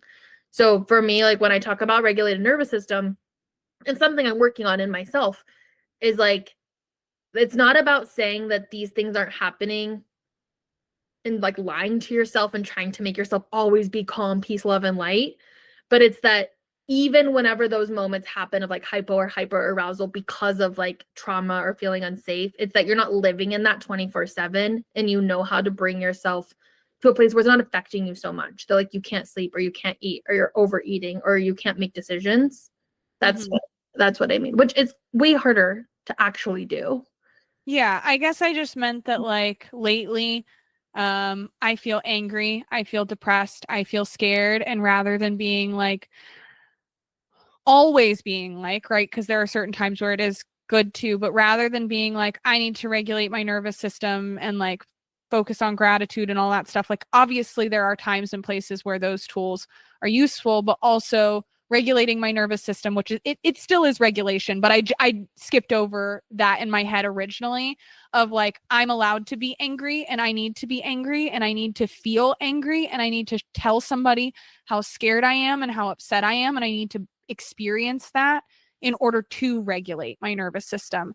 And kind of like, I just living in like a counseling setting, sometimes I feel like a lot of my job is to kind of satiate these symptoms that I'm like, these symptoms aren't symptoms of something that's wrong with them. It's something that's wrong in society, and they belong and they need to just feel them. And I don't like that I'm like, well, why don't we take some deep breaths? And it's like, no, you're fucking homeless and there's like a housing crisis and it's 20 degrees outside and like this is bullshit, and like fucking scream, man. Like, I don't know. No, you're totally right. And I think that's where like the nuance of self-care is on a sliding scale of like your physical safety needs have to be met first.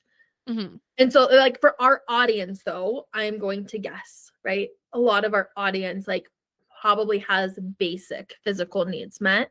I mean, you at least have a phone because you're listening to us on some sort of like Right. technological So some device. kind of access. Yeah. And so it varies. But yeah, to your point, like regulating your nervous system can look like getting the anger out of your body, right? Hitting a pillow, screaming. And yeah, it's like more, you don't want that to like live in your body if you can help it, right? Like obviously, if you're living in a war zone or you are homeless or you're have these really extreme negative experiences,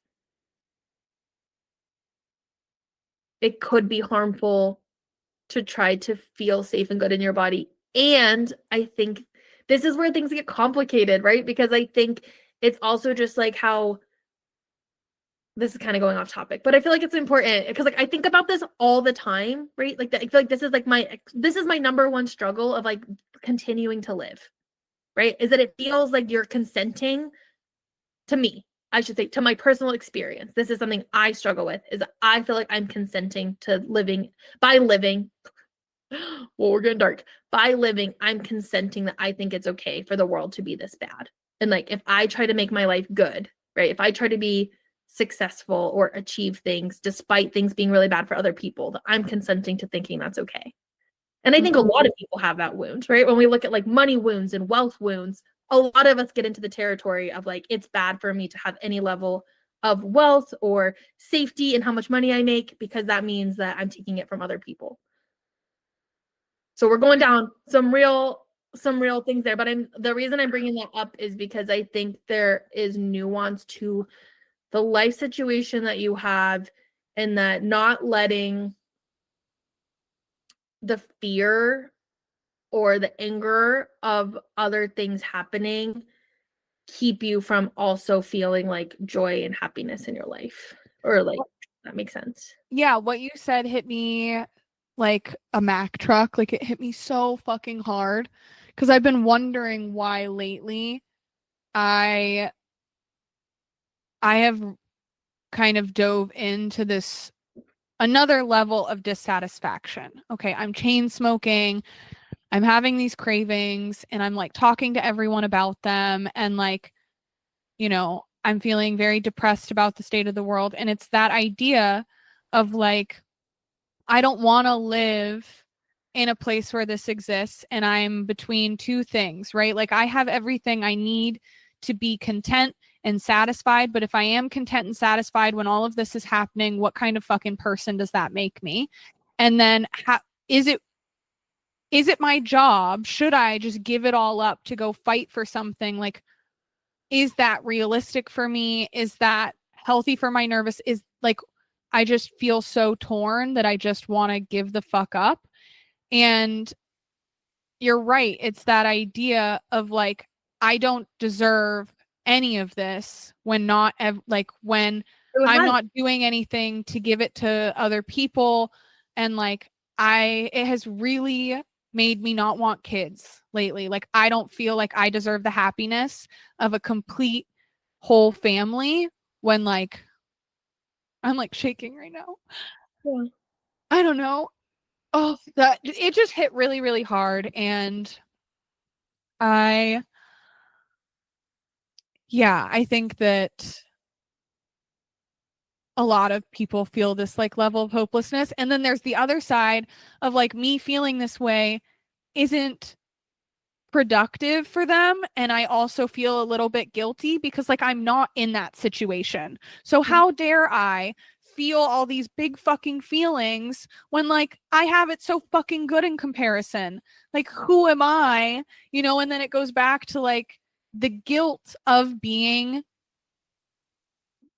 not in a horrible, horrible situation when there are millions, hundreds of thousands of people who are it's just existing despite cruelty is important and difficult and confusing. And like, I am definitely feeling that right now. And I feel like probably a lot of people are. So I'm really, really glad you put that into words that helped me understand, not that it takes any of it away, but just helped me feel seen, I guess.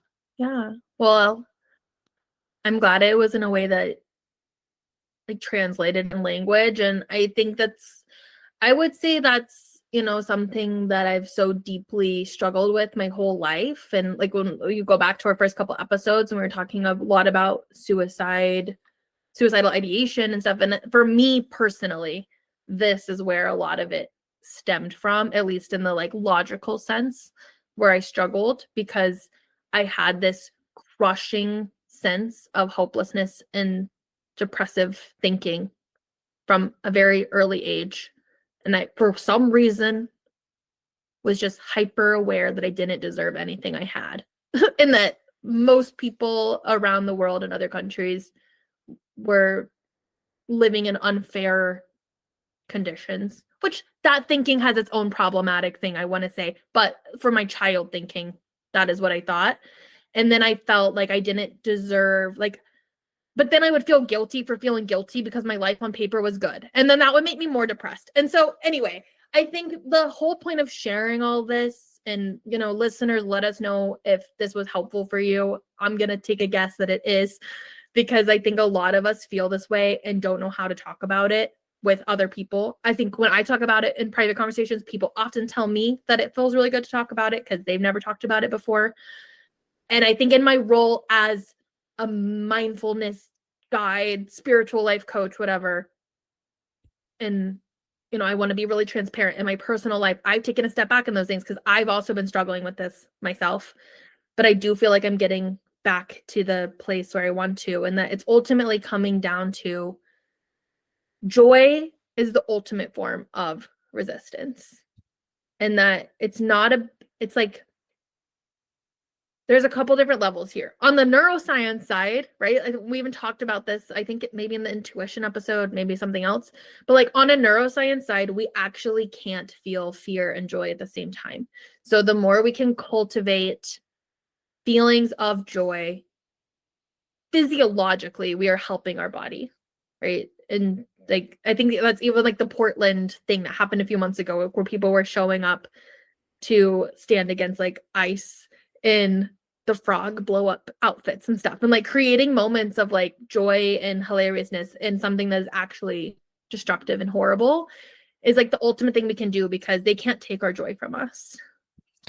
Yeah, it oscillates so much for me that like I'm either completely there or I'm completely here. And like that is a part of like, this all goes back to nervous system regulation, where I need to have points where I fully feel this, and then I can, like I need the ebbs and flows of this whole experience, because I feel like I would be one-dimensional, or I wouldn't feel like I'm fully grasping everything if I lived on either spectrum. Like that is where it gets into unproductivity, is if I stay in one of those areas for too long. And I find that only when I'm down here in like this fear area do I get really mad at people, cough cough, my husband, who can be more like in the middle and like doesn't show me, even if it does happen, that he's like really sunk down, like he's either in joy or like, but I'm sure it does happen, and he's just like not, like me, like a weeping sorrow. Like I take it out on everyone around me, where I'm just like fucking mad and I'm depressed. And anyways. Yeah. Well, it's important. It's important to feel our feelings. I guess my whole point with sharing all of that is that getting stuck there isn't helping anybody.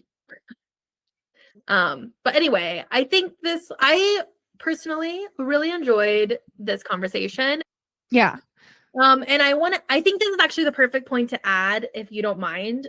I think like acknowledging, like off of what you were just saying, like that is why, we took this like random, really long break around the podcast and productivity, because both of us have been having our own kind of like mental health and catastrophizing experiences. I guess I shouldn't say that for you, but for me, I did have a month I was like really, really, really struggling. And I think both of us, through our own conversations privately, we've talked about the part of what we are wanting to creating with this podcast is helping people learn how to live a life that they want to, right? They're having more control over how they're existing and how they're feeling, and using the information that's been done through research and through traditional knowledge and spiritual outtakes or outlooks to live a life that they feel good about, right? In alignment with their values and themselves. So anyway, part of what we've done by taking this break and kind of resetting of what we want is also not pushing ourselves to produce something when it feels out of alignment with what we're needing, and still showing up whenever things are hard, like finding that balance. Yeah. And I think we got to this point, specifically for me, where when we're creating this in society, I carry so many of those narratives and those societal views into this that I was like very, there has to be deadlines and there has to be consistency and there has to be all these things that we tell ourselves makes things successful. And the entire point of this podcast is to not be so rigid. We're women and we don't have the same day every day like men. And so we don't have to every week put something out to prove that we are intelligent and consistent and productive and deserve success. We can just, it's supposed to be fun. We're supposed to like having these conversations, and we don't have to do it if we can't show up as our best. And like, we are relying on our audience to respect us leading by example and like honoring ourselves and what feels right for us, and not like being like, oh, like they're so wishy-washy and they're so inconsistent. Like, that is how humans are. And that's how we're going to show up in our podcast. And like, we are going to put forth content as it is created, and we're not going to force any content to be made. And we think that that will lend itself to quality and to authenticity and to supporting, like you said, this idea that productivity and success don't have to be what we're told they are. I don't have to push myself to create something when it's not in alignment with me. And we can be successful without killing myself. Like, I don't have to, I don't have to swim upstream. I can float. I can take a break. I can rest. We can put it out on a Thursday. We can put it out on a Tuesday. And like, follow us so you get the notifications of when it comes out, because we don't fucking know. Hit that plus button, subscribe, follow button. Oh yeah, I love that. And I am just really happy with this. And I, like we talked about, I think just this experience together has, I think already just in the 3 months we've been doing this, I personally feel like my personal growth has exploded, because there is nothing like exploring and pushing your boundaries of what you're comfortable with, like starting a business with your friend and seeing all the ways you didn't actually know each other before, what you think is normal and not normal, and pushing through that and showing up and like having the benefit of the doubt for each other. And both of us tend to take things very negatively. So I think even like being like, oh, like this isn't about me, this is about her.